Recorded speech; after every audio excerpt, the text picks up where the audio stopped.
Baiklah, saya akan menjelaskan topik mengenai kepemimpinan pendidik. Perkenalkan, saya Fadilah Mutia, NIM 1993. Adapun topik pembahasan kali ini yaitu pertama mengenai konsep dasar kepemimpinan pendidikan dan yang kedua gaya kepemimpinan kepala sekolah.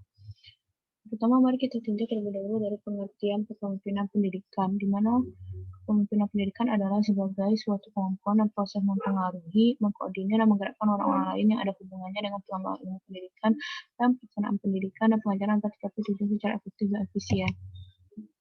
Fungsi kepemimpinan pendidikan yang pertama, fungsi instruktif, yang mana pemimpin fungsi sebagai komunikator dan menentukan apa isi perintah, bagaimana cara mengajarkan perintah, bila mana waktu memulai melaksanakan merupakan hasilnya, dan di mana tempat mengajar perintah agar keputusan dapat diwujudkan secara efektif.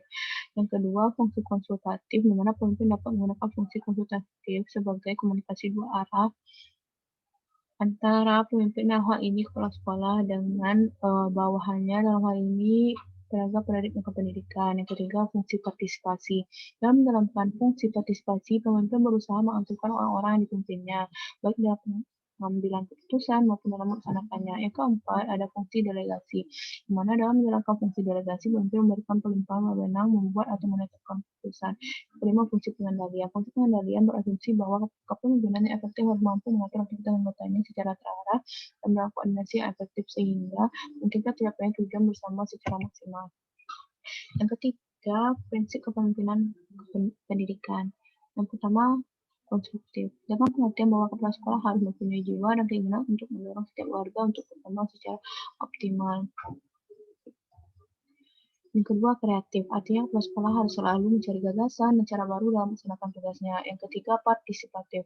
Artinya mendorong keterlibatan semua pihak yang terkait dalam setiap kegiatan di sekolah.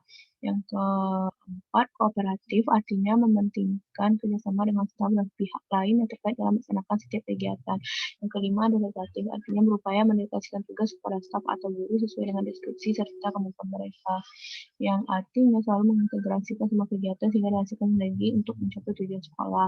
Keenam, rasional dan objektif dalam melaksanakan tugas atau bertindak selalu berdasarkan pertimbangan rasio dan objektif. Ketujuh, pragmatis, yang artinya dalam menetapkan kebijakan atau target kepala sekolah harus berdasarkan pada kondisi dan kemampuan nyata yang dimiliki sekolah.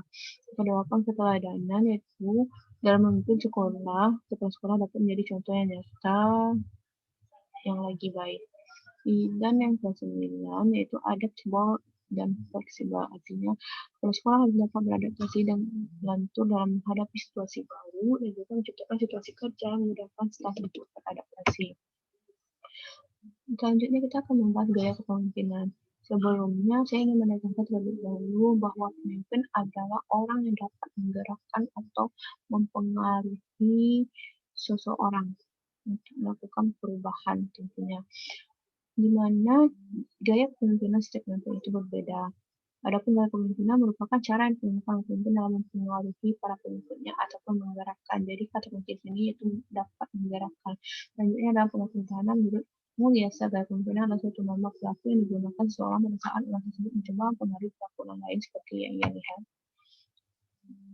Adapun gaya kepemimpinan sekolah itu ada gaya kepemimpinan yang otoriter, yang berasal dari kata auto seperti sendiri dan kratos berarti kekuasaan atau kekuatan. Jadi dalam memimpin dia memutuskan segala sesuatu wewenang atau keputusan berdasarkan keputusan pribadinya atau kepentingan pribadinya tanpa adanya musyawarah atau kesepakatan bersama terlebih dahulu. Yang kedua, gaya kepemimpinan pseudo-demokratis, itulah pseudo yang berarti palsu, maka pseudo-demokratis berarti bukan atau tidak demokratis.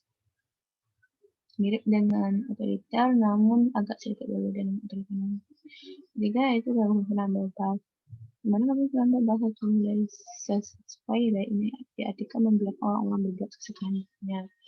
Di sini hanya beberapa contoh gaya kepemimpinan di kepala sekolah. Ada juga gaya kepemimpinan yang demokratis dan lainnya.